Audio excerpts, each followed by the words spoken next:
안녕하십니까. 100세 인생상담소입니다. 오늘도 어르신들과 상담 나누었던 사례들을 통해서 노후의 생활과 고민에 대해서 이야기 나눠보고자 합니다. 제가 예전에 어르신들 대상으로 뷰티 아카데미 프로그램 했었어요. 근데 저는 전문가는 아닌데 노인복지센터에서 어르신들 대상으로 강좌 중에 하나로 했었거든요. 근데 처음에 개설할 때는 많이 이제 반신반의했었죠. 이거 개설은 했는데 어르신들이 신청자가 없으면 어떻게 할까 고민을 했는데요. 정말 많은 분들이 신청을 하셨던 그런 기억이 있습니다. 그래서 아주 즐겁게 1년 동안 프로그램을 진행할 수 있었어요. 그걸 보면서도 우리 어르신들이 진짜 우리 그런 얘기 하잖아요. 나이는 숫자에 불과합니다 라고 얘기를 하는데 연세 드시면서도 외모를 가꾸는 일에 참 많이 신경 쓰시는구나 이런 생각 들었고, 그래서 오늘 사례 중에 두 번째 사례가 외모에 어머님 아버님이 너무 신경 쓰신다고 따님이 상담하신 사례입니다.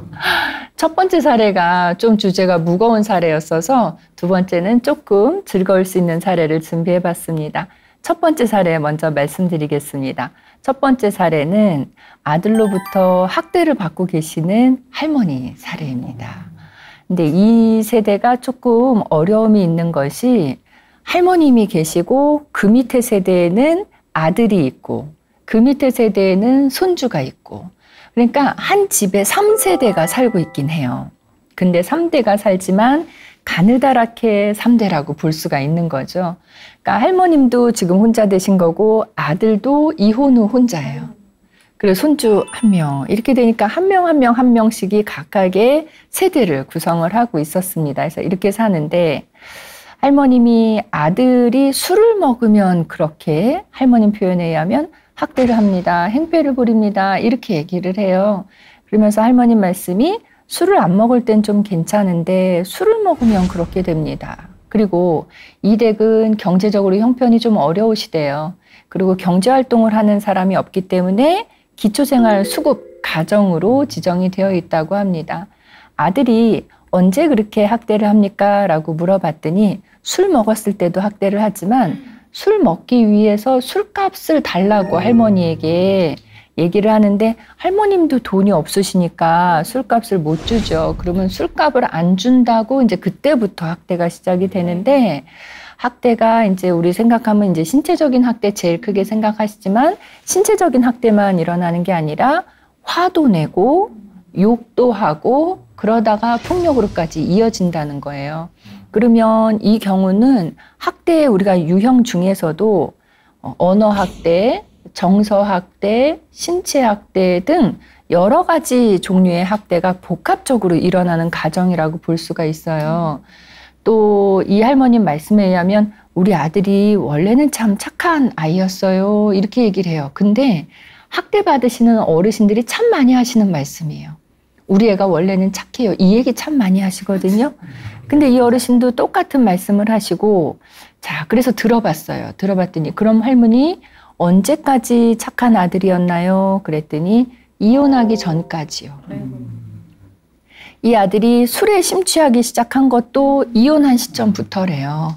그 전까지는 할머님 말씀에 의하면 성품도 곱고 그리고 공부도 잘했고 그래서 학교에서 모범생이었고 좋은 대학도 나왔고 그래서 할머니 속을 썩이지 않는 아들이었었대요.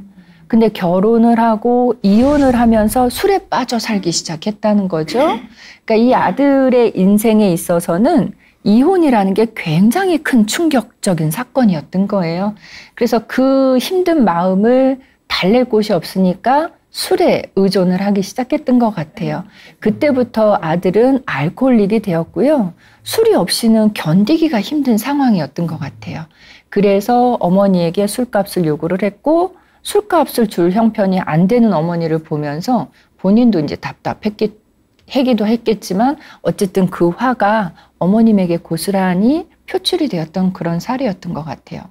자, 이 아들이 어머니를 학대하는 거 이거 참 심각한 문제였는데 할머니는 이렇게 학대를 받으면 더 이상 그 집에 있기가 어려우신 거예요. 계속 폭력이랑 이 욕이 나오고 하니까 그래서 얼른 뛰쳐나와서 이웃집에 몸을 숨기고 계시다가 저녁 무렵에 아들이 잠든 것 같으면 그때 들어가셨대요. 아들이 술이 깨면 또 괜찮아진다고 하니까 그 시간만 좀 이제 피해서 나와 계셨던 거죠.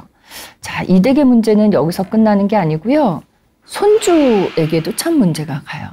손주는 아빠가 할머니를 늘 폭행하는 거, 학대하는 거를 늘 보면서 자랐기 때문에 이거는 간접적으로 학대를 경험하게 되는 거예요. 그래서 간접 경험을 늘 하면서 자라면서 이 아이에게는 폭력이라는 게, 학대라는 게 학습이 되고 있었어요. 근데 우리 그런 얘기 많이 하잖아요. 가정폭력 있는 집에서는 아이들이 그게 학습이 된다. 근데 이 아이는 학습이 되는 거에서 멈추지 않고요. 아빠하고 본인을 동일시하기 시작했어요. 왜냐하면 이 아버지랑 아이의 관계가 애착 관계가 굉장히 강합니다. 왜 강하냐면 구조적으로 그럴 수밖에 없어요. 지금 결혼을 하고 나서 이혼을 했잖아요. 그러니까 이 아이에게는 아빠밖에 없는 거예요. 본인 생각에. 그리고 지금 아빠랑 할머니랑 본인 이 아이랑 셋이 살고 있는데 아이가 이렇게 늘 지켜봤을 때 힘의 구조가 아빠가 파워가 있다라는 생각을 은연중에 하게 된 거기 때문에 이 아이는 아빠의 말에 무조건 동조하는 아이가 됐어요. 동조하는 거 정도를 넘어선 거죠. 이제 동일시가 된 거고요. 심지어는 이 아빠는 그거를 또 생각을 해요. 이 아이가 나를 굉장히 많이 따르는구나. 그래서 이 아이에게 심지어는 이 아이가 초등학교 5학년이에요.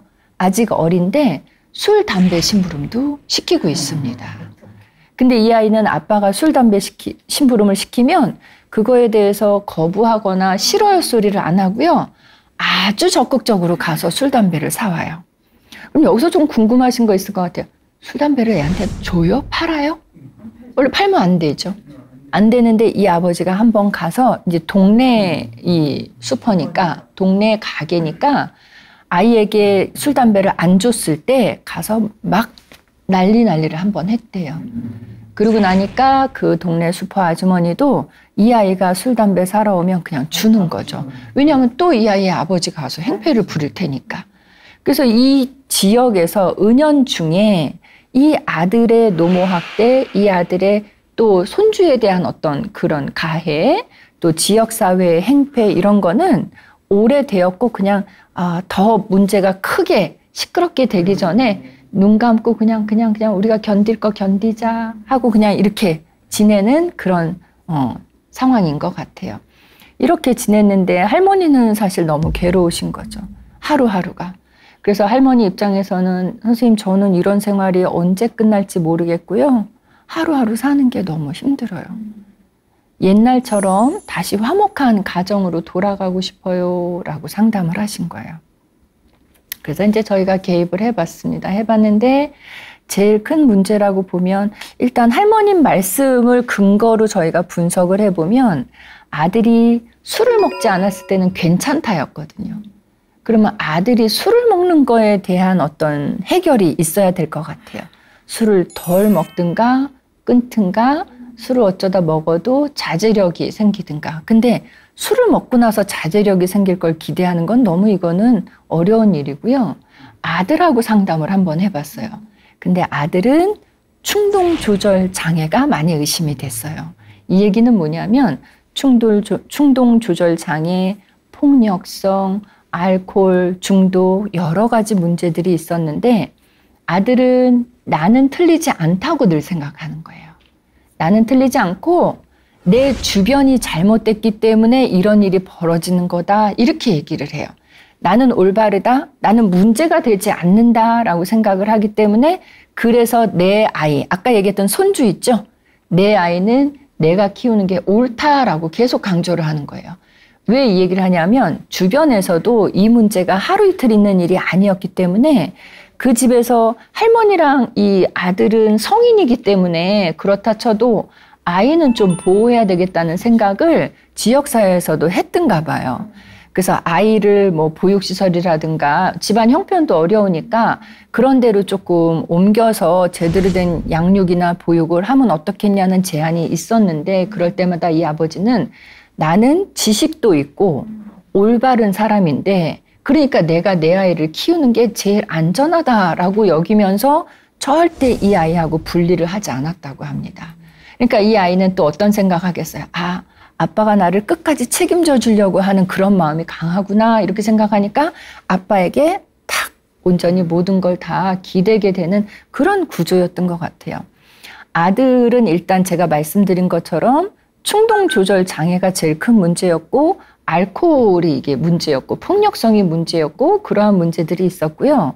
할머님하고 다시 상담을 해봤을 때 할머님에게는 굉장히 심한 무기력증이 나타났어요. 여기서 무기력증은요, 또 우울증하고 겹칩니다. 그래서 이 할머니에게는 강한 무기력증과 강한 우울증 때문에 내가 삶을 살아가는 게 그런 거 있죠. 맛있는 음식을 먹는데 전혀 맛있다고 느끼지 못하고 그냥 뭔가 물체를 씹는 것 같다라는 것처럼 살아가는데 삶의 의미는 전혀 없고요. 그냥 하루하루 걸어가는 그런 느낌. 할머니는 지금이라도 생이 마감이 되신다 해도 아무 조금도 서운한 게 없으신 거예요. 그냥 생이 마감돼서 죽는 거나 지금 하루하루 사는 거나 뭐가 다를까 이렇게 생각하시는 거예요. 굉장히 힘들 때 할 수 있는 생각이거든요. 그래서 이 할머니도 분명히 치료와 위로와 지지가 필요하다는 판단이 들었습니다. 그래서 할머니에게도 솔루션이 들어가야 될 것 같고 이 아이도 문제였죠. 아버지를 저렇게 애착을 느끼고 따르는데 아버지의 잘못된 모습을 이 아이가 올바르게 판단할 수 있는 판단력도 아이에게 가르쳐야 될 것 같고요. 아이도 지금 정신적으로 심리적으로 사실은 굉장히 불안정한 그런 상태인 것 같아요. 근데 저는 이제 할머니 말씀 중에 우리 아들이 이혼하기 전에는 저렇지 않았어요. 이렇게 얘기를 하셨거든요.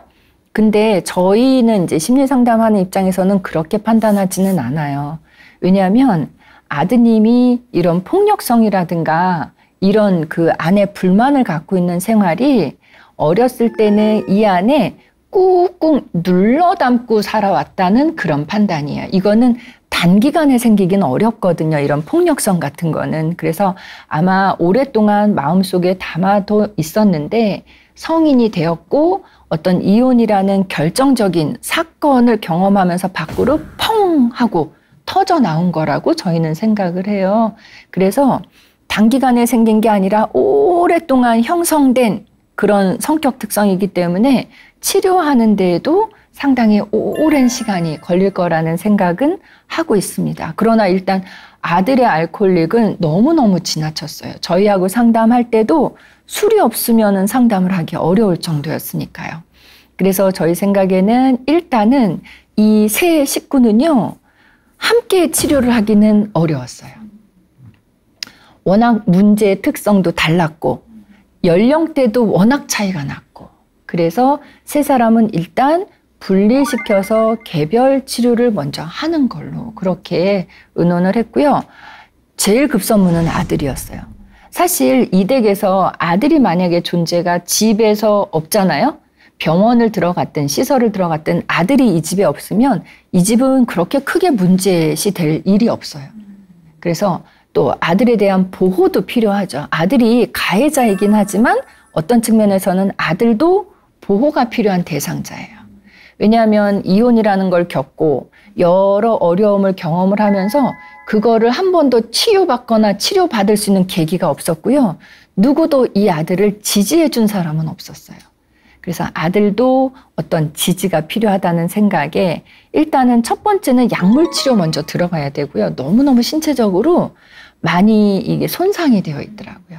그래서 아들은 약물 치료와 함께 심리 치료 이런 걸 통해서 이완요법이나 이런 걸 통해서 알코올에 의존하지 않고도 앞으로 생활을 해나갈 수 있도록 하는 그런 치료를 장기 플랜을 갖고 진행하기로 해서 아들은 지금 이제 치료 중인 걸로 알고 있고요. 할머님 같은 경우도 할머니는 이렇게 막 폭발적으로 드러나는 강한 어떤 문제가 나타나진 않았지만 안으로 아까 말씀드린 대로 무기력증이랑 우울증이 있었잖아요. 근데 겉으로 드러나는 문제가 사실은 더 쉬운 문제예요. 치료하기에. 안으로 그렇게 담겨져 있는 문제는요. 언제 폭발해도 폭발을 해요. 근데 이 폭발의 방향이 잘못하면 범죄라든가 반사회적 행동으로 폭발할 수도 있고요. 아니면 이런 경우는 무기력증이나 우울증 같은 경우는 밖으로 폭발하지 않고 안으로 폭발한다고 하면 자살로도 많이 이어지거든요. 그래서 문제가 안으로 쌓여 있는 경우가 저희는 더 심각한 문제라고 생각이 들어서 할머니는 일단 정신치료, 심리치료 이게 긴급하게 제공이 돼야 될 사례여서 일단 안전한 시설로 입소하시게 한 다음에 그런 치료가 지금 제공되고 있고요. 그 다음에 아이 문제예요. 아이는 일단 저희가 보육시설이라든가 이렇게 안전한 그 아동 관련되는 홈, 그룹홈 같은 데로 이렇게 옮긴다 해도 문제는 몸은 그쪽으로 분리가 됐는데 안전한 곳으로 몸은 갔는데 이 아이의 정신 속에 심리 속에 아버지하고 분리되지 않은 그 특성들은 크게 남아있거든요. 그래서 그거는 상담을 통해서 이 아이의 마음속에 있는 부정적인 감정들, 안 좋게 굳어져 있는 이런 생각들은 밖으로 뿜어서 빼내줘야 되는 그런 문제인 것 같아요. 그래서 지금 이 사례는 세 사람을 각각 치료를 하고요. 그 후에 두 사람씩이라도 합쳐서 함께 생활할 수 있을지 여부는 그때 시점에서 몇 개월 후에 다시 의논하는 쪽으로 그렇게 진행을 하게 됐습니다. 아들의 문제가 상당히 심했던 것 같고요. 아들이 이제 왜 이혼했는가 이 부분도 궁금하실 텐데요. 아들이 결혼을 할 때에도 약간 뭐라 그럴까요? 배우자에게 사기 비슷한 거를 그러니까 약간 우리 집이 되게 형편이 어려운데 그거를 감추고 조금 뭔가가 많이 있는 듯하게 그렇게 해서 결혼을 했던 것 같아요. 근데 막상 결혼해보고 나니까 아무것도 없고 남편은 직장도 없고 하니까 이 아내된 입장에서는 아이도 버리고 뭐 남편도 싫고 아이도 나는 다 싫다 하고 그냥 돌아간 거죠. 그러다 보니까 이제 그때부터 문제가 시작됐던 것 같아요. 그래서 이 아까 아들의 문제가 할머니는 옛날에 착했는데 지금 안 그래요라고 얘기를 했던 거에 대해서 제가 아닐 것 같습니다. 옛날부터도 그런 마음이 안에 내재되어 있을 것 같습니다. 이렇게 말씀드렸는데요. 그런 마음이 내재되어 있었기 때문에 겉으로 결혼할 때도 약간 사기성 결혼을 하지 않았을까 이런 생각을 해봅니다. 그래서 일단은 지금 현재로서는 세 가족이 모두가 다 분리가 돼서 안전한 시설에서 일단은 정신적인 것, 심리적인 것도 필요하지만 신체적으로 몸이 좀 휴식이 필요할 것 같아요. 그래야 마음도 생각도 좀 편안해져야 그 다음부터 뭔가를 치료를 받아들일 수 있을 것 같아서 지금은 약간 휴식 상태라고 그렇게 생각하시면 될 것 같습니다. 참 마음도 아프고 어려웠던 또 슬펐던 그런 사례였던 것 같습니다. 노인 입장에서 저희는 늘 보잖아요. 노인 상담을 하는 기관이기 때문에. 그래서 어르신 입장에서 보면 이게 슬픔이라는 단어로 다 표현되지 않을 만큼의 큰 힘겨운 일이 아니었을까. 여성은 혼자서 감당하기에는 너무 힘겨운 일이었을 거라는 그런 생각도 해보고 어쨌든 이 정도 선에서 일단은 솔루션 종료고요. 몇 개월 후에 다시 만나서 2차 의논을 하기로 했습니다. 첫 번째 사례 좀 무거운 사례였는데 함께 들으시면서 혹시 궁금하신 점 있으시면 질문 주시면 답변 드리겠습니다. 질문하시죠. 제가 살아오면서 보면 옛날과 지금과의 현실이 좀 다른 것 같은데 옛날에는 노인 학대가 별로 없었고 존경하는 경우가 많았었는데 요즘에는 이렇게 노인 학대가들이 많아졌는지 그거에 대해서 좀 이야기 좀 해주시겠습니까? 선생님 질문해 주신 내용을 참 많은 분들이 질문하세요. 이게 노인 학대 관련되는 뭐 강의를 하거나 뭐 방송을 하거나 하면은 많은 분들이 선생님 왜 옛날에는 안 그랬는데 이렇게 요새는 이렇게 학대가 많아요 이렇게 질문하시는데요. 예, 옛날에도 학대가 없었고 지금은 많아졌다. 저희는 그렇게 보지 않고요. 옛날에도 있었고 지금도 있었는데 옛날에는 학대라는 말 자체를 쓰지 않았거든요.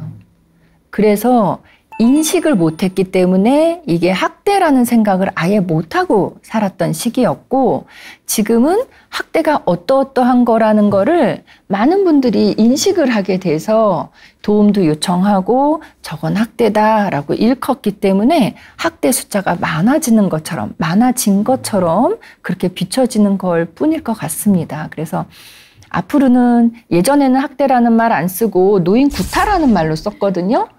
그러니까 뭐 언어로 한다든가 정서적 학대, 이거는 학대 안 포함시켰어요. 그러니까 구타 때리는 거, 신체적인 폭행만 학대로 봤다가 노인 구타라는 말이 지금은 노인 학대라는 말로 바뀌었어요. 이 안에는 크게는 많게는 7가지 유형으로 학대를 분류하거든요. 그러니까 학대의 범위가 더 넓어졌다고 봐야 되겠죠. 근데 여기 학대라는 단어에서 멈추지 않고 앞으로는 노인에 대한 부적절한 대우라고 해서 maltreatment라는 표현을 이제 쓰기 시작했어요. 그러면 학대의 범위가 지금보다도 더 넓어질 것 같습니다. 그 얘기는 이제는 학대라는 문제를 인권의 차원에서 다루겠다는 얘기예요. 인권은 아주 기본적인 권리거든요. 차별을 받는다든가 무시를 당한다든가 이런 부분들도 이제는 다 학대 범위 안에 조금 더 민감하게 들어갈 것 같습니다. 그렇다면 선생님 질문 주신 것처럼 학대가 더 많아진 것처럼 느끼겠죠. 자, 첫 번째 사례는 조금 어두운 주제였고요.